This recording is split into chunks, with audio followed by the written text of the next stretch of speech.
Chapter 11, Intellectual Property. Let's talk about that as opposed to real and personal property. I shouldn't say as opposed to, because intellectual property is personal property. Okay? And what it is, right, includes the application of property, right? Trade secrets, patents, trademarks, and copyrights. And we've all heard of these pretty much, right? Things that were designed in the Constitution, even a couple of them are.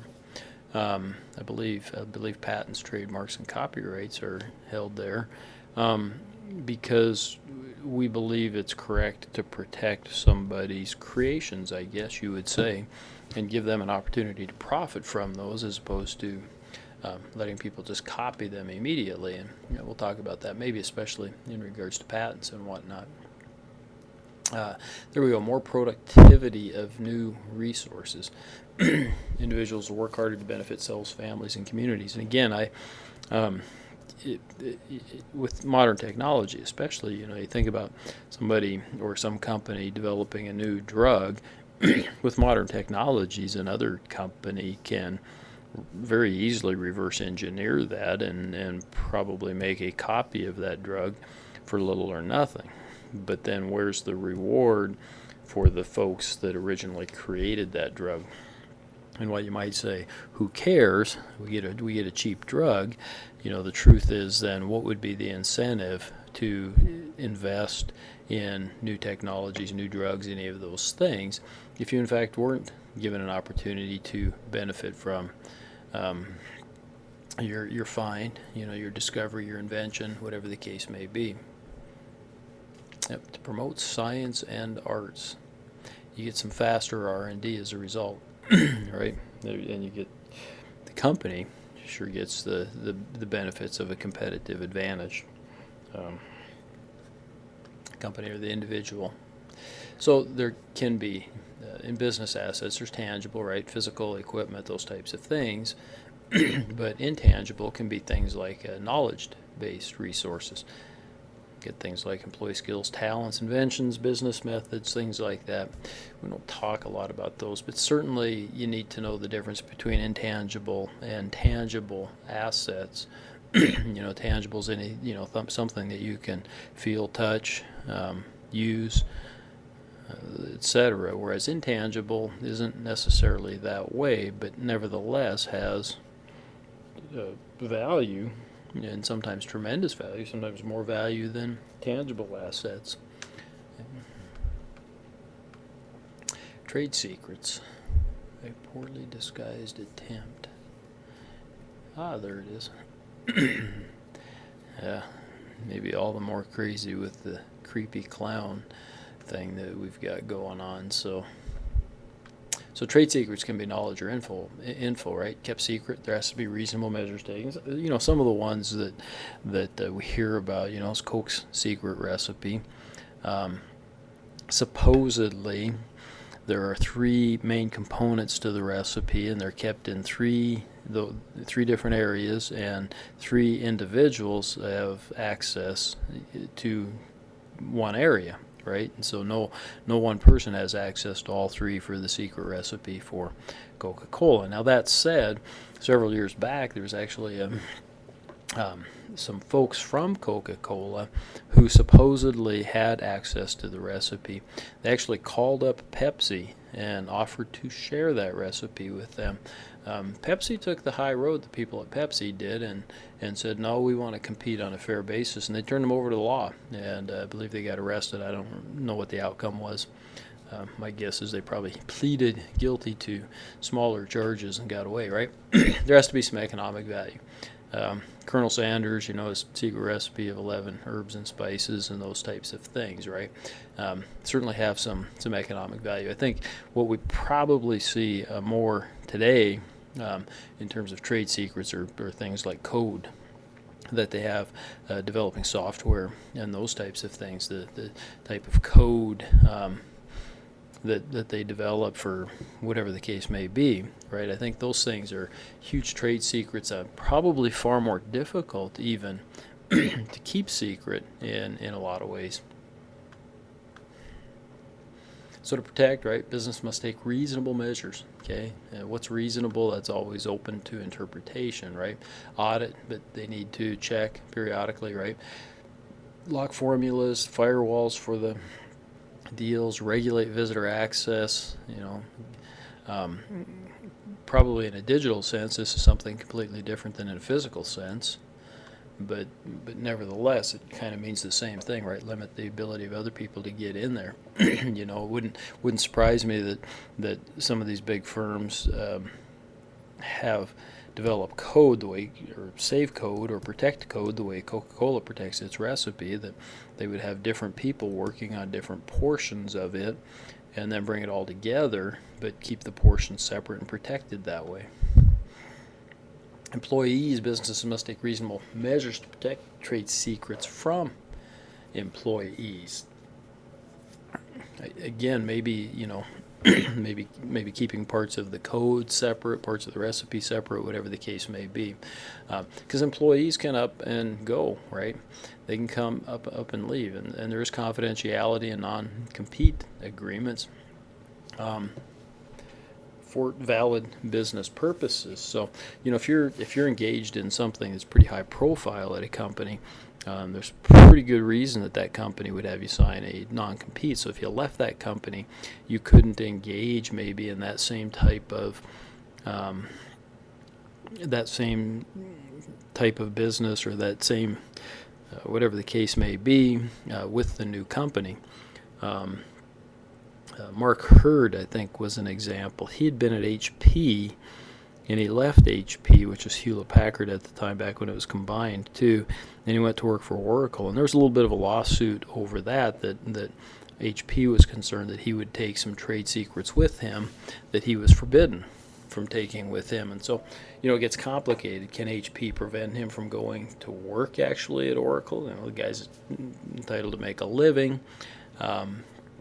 Yeah, but can they try to make sure that he doesn't take some trade secrets with them that HP might have had? Certainly they have every right to try to do that. And so, those things get really complicated and very much gray areas. Has to be economic value, right? So if it has no value, you can't protect it. I guess you can't sue, but it needs not be great. Economic value may overlap, kind of like that sheet there. Civil and criminal enforcement, right? You can get an injunction to prevent the use or divulging of secret. And HP, I think, tried to do that when Mark Hurd went to Oracle. They tried to get an injunction actually to prevent him from going to work there. I think they failed, if I remember right, in that. But injunctions could be, for other things, just from a company to stop them from using maybe the technology if they did get their hands on it. Could have a delay, right, in allowing somebody to take a job. There could be damages awarded. Obviously, there is. What governs this is the Economic Espionage Act.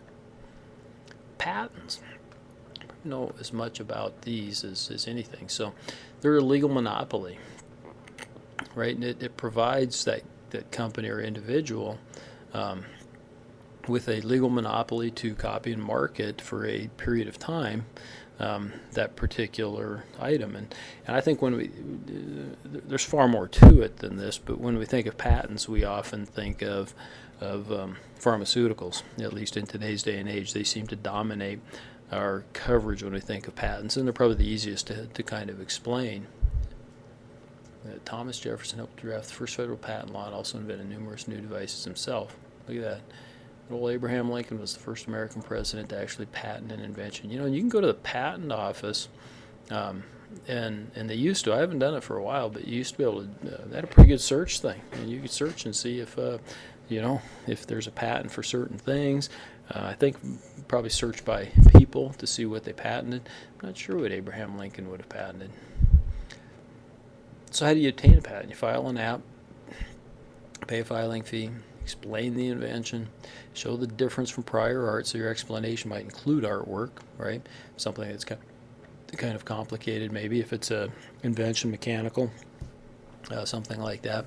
And describe the patentable aspects, why it's unique, I guess, okay, why you should have a right to. Again, I imagine pharmaceuticals have this down to a fine science, in terms of patenting, because they probably show the chemical structure and whatnot of the pharmaceuticals, and that they are patenting. So I've known a few people that have gone through the patent process. One is Renelle Broughton with her Enel bra. She says she wouldn't do it again, largely because while she was successful, she got through. It was very expensive, not just the filing fee, but having the attorneys and whatnot that it took. And when it got all done and she was granted her patent, and she was, I think thereafter she though came to realize that while it protected somebody from making an exact copy of her bra, they could probably make subtle changes. Bras are pretty common, and so they could probably make subtle changes that would differentiate just slightly their bra from her bra, and yet still be just as functional. And so she said she thought design and just staying current and up to date with design was as important or more important than actually obtaining a patent, in that case in the fashion or clothing industry. Subject matters, right? Processes, machines can be, compositions of matter, which is probably your pharmaceuticals, right? Improvements or certain plants. You probably see this with Monsanto, and we hear about Roundup Ready wheat or those types of things, or certainly would have patents on them. Okay. Characteristics, non-obviousness. So we can't patent something that's obvious. Maybe an example would be a simple lever. That levers have been used forever and might be difficult, and they have to be novel, different, right? And there has to be some use for whatever it is that you're patenting. Mere ideas are not patentable. I think that means that you have to go that next step and show the practicality of it. Business methods historically are unpatentable. I think they've allowed some patents for some of the algorithms and those types of things that are used in computer things, and also in some business related aspects, investing, trading, those things, I think. Yeah, there you go. Only if tied to a machine or transformation of a physical object. Okay. The non-obviousness, right? New and different, usefulness, utility, right? Okay. Utility patents. Don't worry, I don't think I test you on the actual years for any of these. Utility patents are 20 years, though plant patents and design patents 17 and 14 years respectively. And here you go. Patent owners can sue against infringement, right? Okay, or destruction of infringing an item, and we see this. There's been some pretty high profile lawsuits. Apple and Samsung were in court for a long time, I believe, over some of the similarities in their phones, if I'm not mistaken. And you'll see some pretty high profile ones where they will claim, that something is too similar to what they had and what they had patented. Patent trolls. Those are, I think, patent trolls. I gotta go back and think about that for a second, but I think those are people that check out patents and then see if in fact if they think somebody has violated a patent, and then they go to court, to try to claim that's a problem. I think patent trolls could also be. I was thinking people that might just file patents kind of in hopes that somebody else may develop something similar to that, but I think it's the attorney one, so I want to look that up. I don't know if we're tested on that. Pharmaceutical patents are huge, right? Absolutely huge in terms of what's going on right now, just because we're coming up with new therapies for all kinds of different diseases and whatnot on a pretty regular basis, and so they're very, very common. The human genome This is one of those that was kind of interesting. There was a university, I think it was, that had mapped out, and this has probably been a decade ago, but they had completely mapped out the human genome, right? And what all that means, I'm not sure because I'm not a scientist, but they'd completely mapped out the human genome and they patented, the process to do that. And there was a company that was developing a drug for cystic fibrosis, or wanted to develop a drug for cystic fibrosis, and they wanted access then to this mapping. They thought that that would be beneficial in helping them get a drug. Win-win, right? and geez, the university or whoever it was, or the company, that mapped out the genome, you think they'd be more than willing, right? But they spent a lot of time and effort and money mapping that thing out, and so they weren't willing to just turn it over. They wanted some compensation, and they had patented it. And there's a little court battle that ensued, and ultimately the court sided with the folks that had mapped out the genome, that in fact if you wanted to use that to develop some pharmaceuticals, you were going to have to pay a licensing fee or some other fee. So pretty important. And again, it's easy to get kind of worked up and say, gosh, Jesus, it's going to help people. They should just release that. But that's a pretty short-sighted view, because if you took that view, then the incentive for somebody else to go in and do that type of a mapping project or those types of things would completely go away. And so in the future, we'd see far less of that type of innovation. Trademarks. Trademarks we're all kind of familiar with, I think, right? Recognizability or distinctiveness, again, and protection against confusion. And we see a lot about branding nowadays, right? Branding has become important, and a trademark, I think, is a big part of branding. So what if you were blindfolded, right? And then they walked you around, and then they opened your eyes in the fast food place or a store, a huge department store, something like that. Would you know where you were at? Probably pretty immediately, right? Because we've been exposed to those things, and many of them are trademarked, right? And so it becomes extremely important for them, that we associate with that, and we can do it subtly, subliminally almost, right? Trademarks were created in the Lanham Act of 1946. They have to be registered, have to be recognizable and distinctive. There are types, there are trademarks, and I'll go through and show you examples, I think, of these. Okay, trademark service marks notes company service, a certification mark, a collective mark, or trade dress. And Nike, the swoosh or the swoop or whatever the heck that thing is, right? Probably one of the more iconic ones that we're aware of, the golden arches, but we could go name a million of them. And that's a trademark, right? We associate that with Nike, right? You see that automatically, you think, and Nike. Okay, a service mark is something like this. It's something like Allstate, right? You're in good hands with Allstate.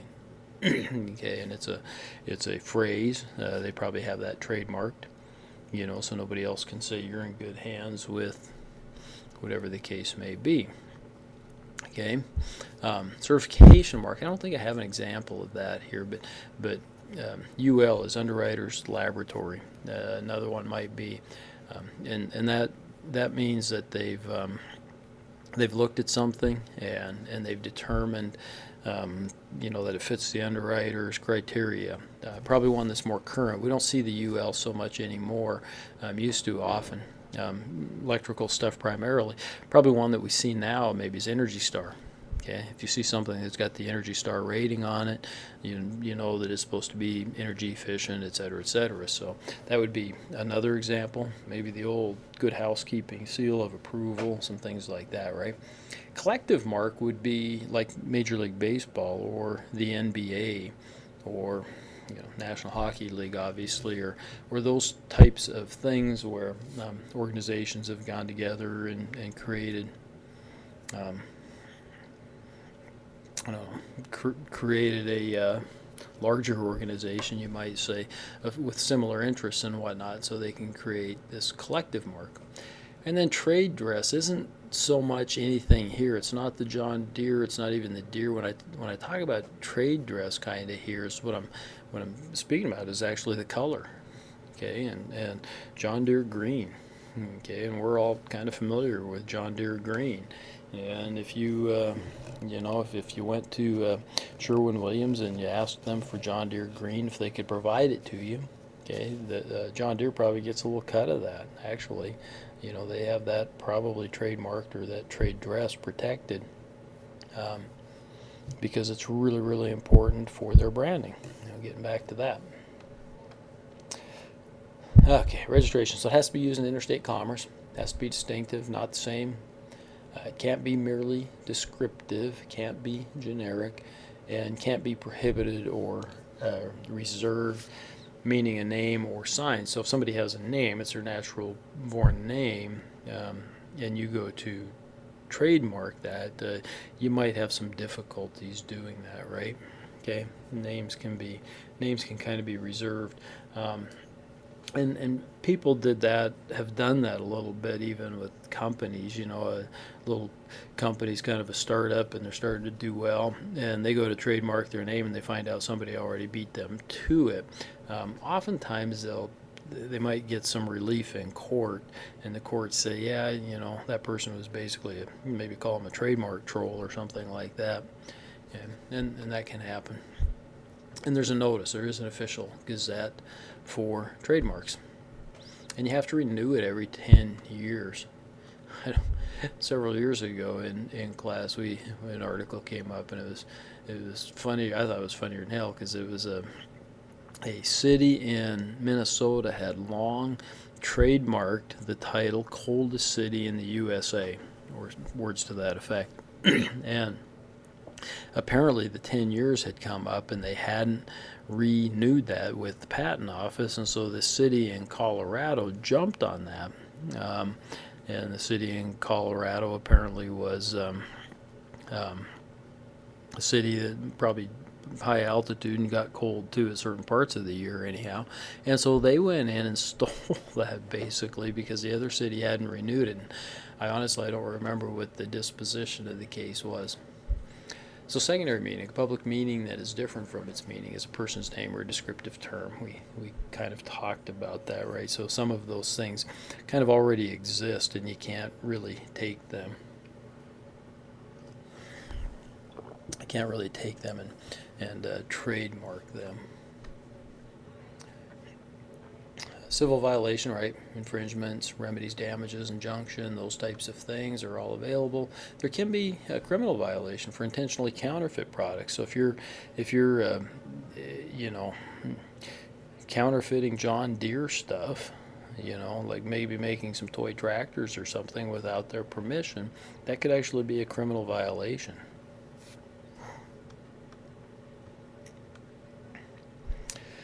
Dilution, and this gets to be really gray, okay, and so I can't, I don't know that I can give you a better description than gray, is that may not use same as or similar to a famous trademark. And I've got to put this moose drool versus moose head in here as a reminder to me that, again, several years ago, probably within the last 10, 12 years, but Moose Drool was really an upstart, and it was Big Sky Brewing out of Missoula. It was an early adopter into the micro craft brew scene, but it was really starting to get some good tailwind and do really, really well. It was starting to really prosper, and their main beer at the time was a beer called Moose Drool. At the time, there was a brewery in Canada that sold a beer called Moosehead, and I think both of them still exist today. I think Moosehead does. I think it's part of a bigger brewing company, maybe. Moose Drool still belongs to Big Sky Brewing. And anyhow, Moosehead sued Moose Drool and said that it was a dilution of Moosehead's, famous trademark. And Moosehead at one time had been probably far more famous than it is today. A lot of you guys probably haven't even heard of Moosehead beer, but it was pretty famous, just because the name was kind of unique probably when I was younger. and the lawsuit ensued, and they ended up settling. Okay. I often say I think it's because Moosehead at the time was a huge, or at least they were owned maybe by a huge brewer, whereas Moose Drool was just this upstart, still just getting on its feet and just starting to take off. I think that they may have settled simply because of the expense. I think had they held on, maybe they'd have won, my opinion. But the settlement, if I'm not mistaken, and may still exist today, was that Moose Drool agreed not to market their product east of the Mississippi. Okay, apparently Moosehead is more of an eastern Canadian beer, and so Moose Drool agreed not to market it east of the Mississippi. Probably Canada too would be my guess. Okay, and this is what Moosehead was afraid of, is that it would dilute its significance. Right? Do not have to show that the public would necessarily be confused. Copyrights. Right? Again, you get a monopoly for copying, for marketing, and it's for a limited time. Property and creative expressions, right? It has to be original, fixed in a tangible medium of expression. What's that mean? It must show creativity. This is for authors, not inventors. So when we say authors, think artists, think musicians, maybe, or composers, probably be a better term than musicians, people that actually create those things. Although musicians do get copyrights on their, they may not have written the song, but they perform it and they copyright their performance of that. Okay, so it can be all of the above, right? And you get copyrights for that. You get protection, just like you do with patents or trademarks, right? Protection and fair use. So protection attaches at creation. So whenever we create something new, technically it is copyrighted. Things that I write, technically, I suppose for class even, or this recording itself has probably got some protection, right? That attaches at the time of creation. Okay. That's common law. But federal protection, if I want to extend that, make it more defendable, I guess you would say that you can get federal protection. I'd have to require. You can put the copyright symbol on anything. I think Lanny does on some of his work just for the heck of it. But what's fair use? So if I have a copyright on it, does that mean that you're in violation because you're listening to it? Well, of course not. Okay, and what if you're not in this class and you just happen to stumble upon it and you're stupid enough to listen through the whole thing? It's still not a violation, right? It does say it's the purpose and character of use, and I'll talk about these, the nature of the work, the amount and substantiality, the effect on the potential market. So I often say this, that generally speaking, if you're not using it to make money, you're probably okay. That's not an absolute, but you're probably okay. There was lawsuits over people singing "Happy Birthday," that people thought that they should be able to collect money that were descendants of whoever had originally written that song each and every time it gets sung. Yeah, probably not, right? And just because my barbershop buddies and I sometimes go out and have a beer and sing a couple of songs in public, okay, once again, it's probably not a violation, even though those songs are copyrighted and whatnot, but we're not doing it for money. Okay, we're not doing that to make money. We're just doing it for our own enjoyment and hopefully not to tick off too many people around us. So what happens when somebody buys us a beer? That actually does happen occasionally. It's probably a gray area. The truth is that might be a violation, but who's going to come and enforce it? Okay, so those things are, again, really gray, difficult. Is somebody going to come to Havre, Montana, and try to enforce the fact that we, sing a couple of their songs when we're out having a beer on a Tuesday night or Wednesday night or whatever the case may be? Probably not. But on the other hand, if I'm downloading, and this has happened, if I'm downloading music, that's been recorded so I can listen to it for free, and I'm sharing that with my buddies and doing all those things, they would then, and they have, enforced those types of things. file sharing. That's just what I was talking about, right? That became a huge deal. People created ways to, obviously we all figured out how to take music off of CDs and put it onto our computer, and from there it was really an easy task to share. And there was an old company called Napster, and Napster went upside down because of the lawsuits that happened, right? Because file sharing is illegal, and file sharing in that fashion has been going on forever. Okay, I can tell you from I'm an old guy, and so when we were kids, really young kids, it wasn't unusual for somebody to buy an album. Okay, an old vinyl album. I know I'm dating myself there. Okay, and then other people would buy blank cassettes, and you would make copies of that album. It's really the same thing as file sharing. It's just not on as big a scale, obviously. And could they have enforced it back then? Sure. Did they? No. Not really. I don't recall hearing any enforcement of those things. But they sure could have. Okay, and they have enforced some of the file sharing on the computer. Like I said, Napster got put out of business, and they actually sued some college students a few times just to, I think, make examples. So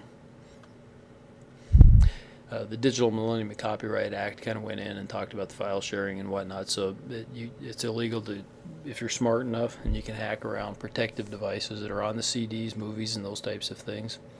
It restricts certain recorders and camcorders. People are actually going into movie theaters, just taking their little camcorder with them and kind of recording the movie there and then putting that out on it. And internet service providers have certain obligations to try to watch for that type of material. No fully international intellectual property rights, and so that's of some concern if you're doing some business overseas, right? There is this TRIPS agreement, creates some international standards. Member countries agree, right? Pretty hard to enforce, and people that are companies, and I've read some of them, like especially golf. Golf I've read about, and like Callaway will have their clubs built over in China because it's so much less expensive. And when they've done that, they even know that some of their club design and whatnot's getting stolen and made with slight differences, different name on it or whatever, and sold in other nations and other places. And Callaway's not getting any money out of it, but it's a business decision. They've decided that that's still cheaper and better business than to try to enforce somehow that intellectual right or bring the manufacturing back to the U.S. So. Interesting business decisions. Yeah, be careful to protect all aspects if you can. So there you have it, intellectual property in the property system, Chapter 11.